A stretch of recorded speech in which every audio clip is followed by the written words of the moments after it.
ऐसे ही कुछ हमारे आउटसोर्स पे और जो जल जीवन मिशन के तहत नौजवान साथियों को काम मिलता था उनको भी निकाल दिए गए, दूसरे अन्य विभागों से निकाल दिए गए। हमारी सरकार के समय में थोड़ा सा हम इसको अपना दुर्भाग्य समझते हैं कि 2.5 साल कोरोना के कारण हमारे खराब हुए, वरना हम अवश्य कोई ना कोई फैसला लेते हैं, लेकिन जो नहीं ले पाए उसके लिए हम अपने आप को कसूरवार भी ठहराते हैं, लेकिन हमारी मंशा नहीं थी। आप इन 100 दिनों में मुझे एक काम बताइए इनका जो इन्होंने काम किया। इनकी अपनी 10 गारंटियों के बीच में इन्होंने केवल बिजली की दरें बढ़ाई हैं, वैट 3 डीजल के ऊपर 3 रुपये वैट बढ़ाया है, इन्होंने राशन के डिपो के तेल के 2 बार दाम बढ़ाए हैं, आज सब्जियां महंगी हो रही हैं, आज राशन महंगा हो रहा है। इनके समय में जितना जो इन्होंने बोला था उसके विपरीत हो रहा है। मैं वीरभद्र सिंह जी को आज याद करता हूँ उस विषय में, वो कहते थे कि गांव में अगर किसी बच्चे को पढ़ाने की जरूरत है तो अगर एक बच्चा तो उसके लिए स्कूल खोलूंगा कि वो आगे पीछे जा सकता है। उन्होंने खोले थे, हमने उनको कंटिन्यू रखा, हमने कोई स्कूल बंद नहीं किया। नमस्कार दर्शकों, मेरा नाम शिवांशु है, आप देख रहे हैं फर्स्ट वर्डिक्ट मीडिया। इस वक्त तस्वीरों में मेरे साथ नगरोटा बगवापुर विधायक अरुण मेहरा मौजूद हैं। कुछ मुद्दों को लेकर उनसे जानकारी लेने का प्रयास रहेगा। सर, आज आपने एक पत्रकार वार्ता करी जिसमें आपने बतौर आउटसोर्स के मुद्दे को बड़ा उठाया, इसके बारे में जानकारी है। आउटसोर्स का मुद्दा इस समय की जो परिस्थिति है उसके अनुसार बहुत महत्वपूर्ण है। ऐसी विधवा बहनों को मैंने रोते हुए देखा है, जो जिनको ये फरमान जारी हो गया कि आप सोमवार से काम पे नहीं आएंगे, आपका कॉन्ट्रैक्ट पूरा हो गया है। पिछले 3 वर्षों से 2.5 वर्षों से वो लोग कोविड के समय से अपनी सेवाएं टांडा मेडिकल कॉलेज में दे रहे थे। ऐसे ही कुछ हमारे आउटसोर्स पे और जो जल जीवन मिशन के तहत नौजवान साथियों को काम मिलता था उनको भी निकाल दिए गए, दूसरे अन्य विभागों से निकाल दिए गए। और ऐसे हालात जब बनते हैं, जब ये विधवा बहनें ये बातें करें कि मजबूरन आगे अगर हमें यहाँ से निकाल दिए गए तो हमारा घर का खर्च बंद हो जाएगा, हमारे बच्चे नहीं, हम उनको बच्चों को नहीं पढ़ा पाएंगे और मजबूरन हमें आत्महत्या करनी पड़ेगी। ऐसे हालात को देखकर, ऐसी दैर्य स्थितियों को देखकर मन विचलित होता है, दुख ही होता है। तो इसी विषय में सरकार से एक जिम्मेदार व्यक्ति होने के नाते, क्योंकि 5 साल इस विधानसभा क्षेत्र का नेतृत्व किया है, टांडा मेडिकल कॉलेज मेरे विधानसभा क्षेत्र के अंदर आता है। अपने जब मैं विधायक रहा तब भी मैंने आउटसोर्स कर्मचारियों का मुद्दा लगातार विधानसभा के अंदर गाहे उठाया है, कई बार उठाया, और बहुत सारे मैंने जो लोग पिछली सरकार के समय लगे थे उनके विषय के बारे में भी सरकार से इन विषयों को उठाकर उनको कॉन्टैक्ट पे लाने का काम भी किया है। खुशी होती है जब उन बच्चों को देखता हूँ कि आगे आने वाले समय में उनके जीवन में एक सुधार होगा, वो एक भय के माहौल से बाहर निकल आए हैं। चाहे वो पीस में वर्कर थे, चाहे वो पीटीए में थे, चाहे वो एसएमसी में थे। तो ऐसी चीज़ें सरकार ने जयराम ठाकुर जी ने आम जनता को ध्यान में रखते हुए, गरीब जनता को ध्यान में रखते हुए, ऐसे नौजवानों को ध्यान में रखते हुए, ऐसे जो मायूस मजबूर लोग थे जिनका सहारा कुछ नहीं था, सरकार उनका सहारा बनी। उनको आउटसोर्स के माध्यम से, चाहे वो कोविड के समय में ही एम्प्लॉयमेंट दी तो उनको एक आस जगी थी, लेकिन उनको निकालना तर्कसंगत नहीं। इसलिए मैंने ये इस मुद्दे को बड़ी गंभीरता से उठाया और तब तक उठाता रहूँगा जब तक इनके लिए कोई पॉलिसी नहीं बनी। तो ये संघर्ष तो पिछले काफी लंबे समय से चल रहा है, आपकी सरकार के दौरान भी संघर्ष जारी था। हमारी सरकार के समय में थोड़ा सा हम इसको अपना दुर्भाग्य समझते हैं कि 2.5 साल कोरोना के कारण हमारे खराब हुए, वरना हम अवश्य कोई ना कोई फैसला लेते, लेकिन जो नहीं ले पाए उसके लिए हम अपने आप को कसूरवार भी ठहराते हैं, सच्चाई है। लेकिन हमारी मंशा नहीं थी कि हम ऐसा नहीं करेंगे। हम बिल्कुल साफ स्वस्थ तौर पर हम ये चाहते थे कि एक बार कम से कम आउटसोर्स कर्मचारियों के लिए कोई ना कोई नीतिगत फैसला लिया जाए, और उसके लिए कैबिनेट कमेटी का गठन भी किया गया था। और उस गठन के दौरान जो, क्योंकि प्रदेश में कितने विभाग थे, जिन विभागों में आउटसोर्स कर्मचारी लगे थे, कब से लगे थे, सारे आंकड़े इकट्ठे किए जा रहे थे। और इन बिटवीन इसमें आचार संहिता भी आ गई और कुछ कमियां उसमें आई कि कुछ ठेकेदारों ने बोगस नाम लिखे हुए थे। तो सारी इंक्वायरी में थोड़ा समय लगा, उस कारण हम अपने आप को उसमें दुर्भाग्यपूर्ण समझते हैं कि ऐसा फैसला नहीं ले पाए और सरकार से अब उम्मीद, क्योंकि इन्होंने उस समय वॉकआउट भी किया था इसके आउटसोर्स कर्मचारियों के लिए, तो अब ये फैसला करना ये उस समय जो इन्होंने घड़ियाली आंसू बहाए थे वही दर्शाता है। सर, हिमाचल प्रदेश में कांग्रेस की सरकार है, कितना कार्य देखते हैं कांग्रेस सरकार का और किस तरह देखते हैं आप? इन 100 दिनों में मुझे एक काम बताइए इनका जो इन्होंने काम किया। इनकी अपनी 10 गारंटियों के बीच में इन्होंने केवल बिजली की दरें बढ़ाई हैं, बैट 3 डीजल के ऊपर 3 रुपये बैट बढ़ाया है, इन्होंने राशन के डिपो के तेल के 2 बार दाम बढ़ाए हैं, इन्होंने महंगाई आज सब्जियां महंगी हो रही हैं, आज राशन महंगा हो रहा है। इनके समय में जितना जो इन्होंने बोला था उसके विपरीत हो रहा है। इन्होंने लोगों को केवल ठगा है और ठग के करके ही सत्ता में काबिज हुए हैं। और लोग समझे 1500 रुपये की गारंटी इनका मेन पहला इनकी जो गारंटी थी वो ये थी कि हम 18 साल से लेके 59 साल तक की महिलाओं को हम 1500 रुपये हर महीने देंगे। अगर एक महिला होगी तो 1500 देंगे, 2 होगी तो 3000 देंगे, 3 होगी 4500 देंगे, 4 होगी तो 6000 देंगे घर में। लेकिन आप ये कह रहे हैं कि हम जो 60 साल से ऊपर वाली उनको देंगे, उनको तो ऑलरेडी 1000 हम दे रहे हैं, कईयों को 1150 रुपये दे रहे हैं। तो ये तो एक्चुअली लोगों को बेवकूफ़ बनाने का इनका एक ये था। मैं सरकार से गुजारिश करूँगा कि आपने घोषणा पत्र पार्टी को देती है, उसका सरकारी दस्तावेज बन जाता है जो सरकार मानते हैं। आप क्या इसके ऊपर आप रोना मत रोइए, बार बार आप कर्जे का रोना रहते रहेंगे तो ये गारंटियां आपने दी थी उस समय देखनी चाहिए थी सारी चीजें।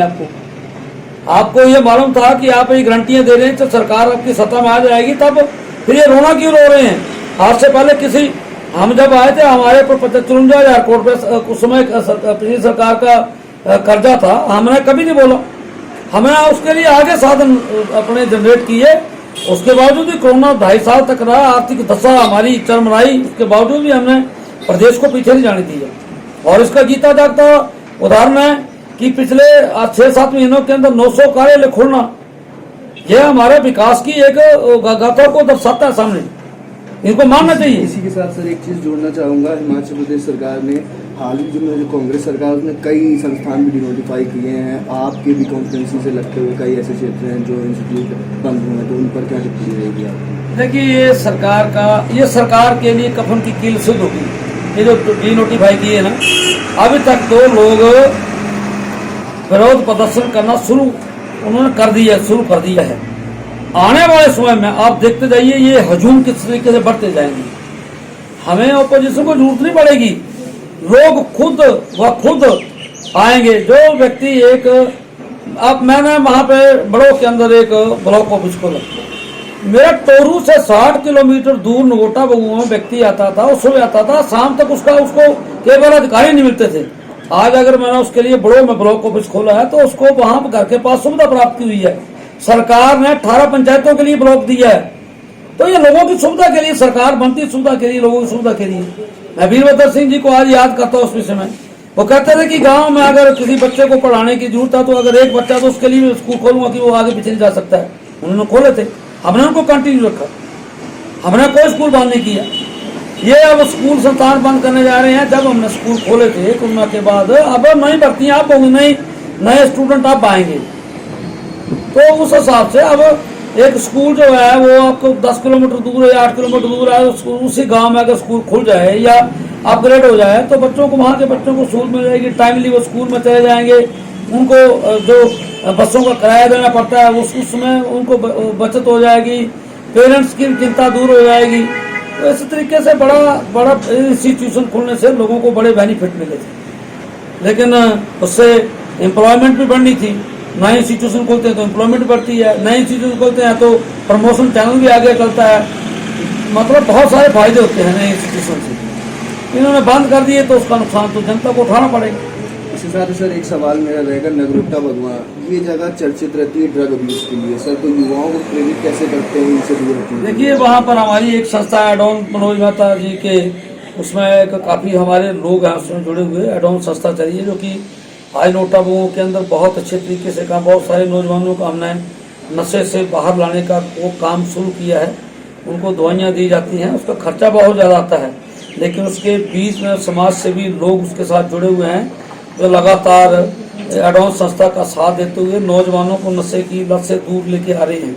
इसके ऊपर सरकार को एक जब हमारी सरकार बनी थी तो आदरणीय श्री जयराम ठाकुर जी मुख्यमंत्री हिमाचल प्रदेश के उसमें तत्कालीन मुख्यमंत्री थे, उन्होंने पंजाब और हरियाणा के मुख्यमंत्री के साथ बैठ के बात की थी, क्योंकि पंजाब और हरियाणा की तरफ से ज़्यादा सिंथेटिक ड्रग की सप्लाई हिमाचल प्रदेश को आती है।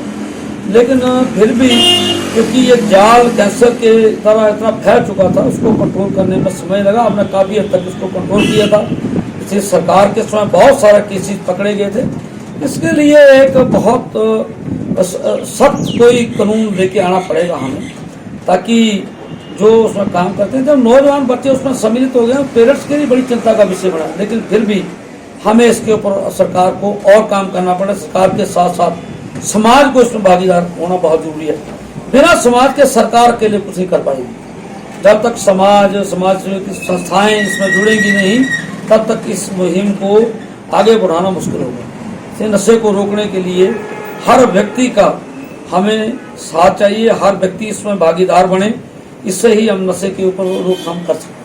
सर, अंतिम सवाल मेरा रहेगा, 2024 को कैसे देखते हैं और आप कैसे उसमें बहुमूल्य प्रक्रिया दिखाएंगे अपनी? देखिए, 2024 में जिस तरीके से नरेंद्र मोदी जी ने न केवल भारतवर्ष के अंदर ऐसी गरीब लोगों के लिए योजनाएं शुरू की, आज देश के अंदर नए नए इंस्टीट्यूशन खुल रहे हैं, देश के अंदर बुलेट ट्रेन जैसी चल रही है, आज देश के अंदर स्वयं लड़ाकू जहाज तैयार किए जा रहे हैं, अपने जेट तैयार किए जा रहे हैं, सुई से लेकर हर चीज़ हिंदुस्तान के अंदर आज तैयार की जा रही है। ये हिंदुस्तान की बहुत बड़ी उपलब्धि है नरेंद्र मोदी जी के नेतृत्व में।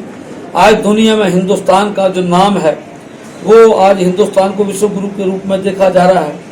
आज बड़े बड़े जो कंट्रीज हैं, अमेरिका, रसिया और चाइना और जापान, फ्रांस वगैरह, आज भारत की तरफ एक विश्वास की नज़र टिकाए बैठे हैं। आज उनको लग रहा है कि नरेंद्र मोदी जी के नेतृत्व में न केवल भारत बल्कि पूरा विश्व आगे बढ़ेगा। तो उस तरीके से आज 2024 के चुनावों में लोगों ने मन बनाया है, वो नरेंद्र मोदी जी को द्वारा इस देश का प्रधान प्रचंड बहुमत से भारतीय जनता पार्टी आएगी। अब कांग्रेस पार्टी के रोज जो इनका भ्रष्टाचार का इनके पुराने चिट्ठे हैं, देखिए ये पार्टी ना तो अदालतों को मान रही है, ना न्याय प्रक्रिया को अपना रही है। जो काम न्यायालय ने किया है उनका दोषारोपण भी ये हमारे प्रधानमंत्री के ऊपर और हमारी पार्टी के ऊपर लगा रहे हैं। ये इनकी, क्योंकि जब भी कोई सजा उसी व्यक्ति को होती है जिसका कुछ न कुछ कोई कसूर होता है। सजा बेकसूर व्यक्ति को सजा नहीं होती है। अदालतें कोई बिना किसी कसूर के किसी को सजा नहीं देती हैं। अगर कुछ किया होगा तो इसीलिए उसके लिए सजा प्राप्त हुई होगी। अब ये रोना, क्योंकि जिस तरीके से इनका रोना धोना है, ये देखिए ये लोग पूरे देश के अंदर इनकी पार्टी का ग्राफ दिन प्रतिदिन डाउन होता चला गया। केवल हिमाचल प्रदेश में इनको संजीवनी मिली, वो इन्होंने झूठी गारंटियों के सहारे यहाँ पर मात्र 0.9% के अनुपात में इन्होंने यहाँ पे हासिल की है जीत।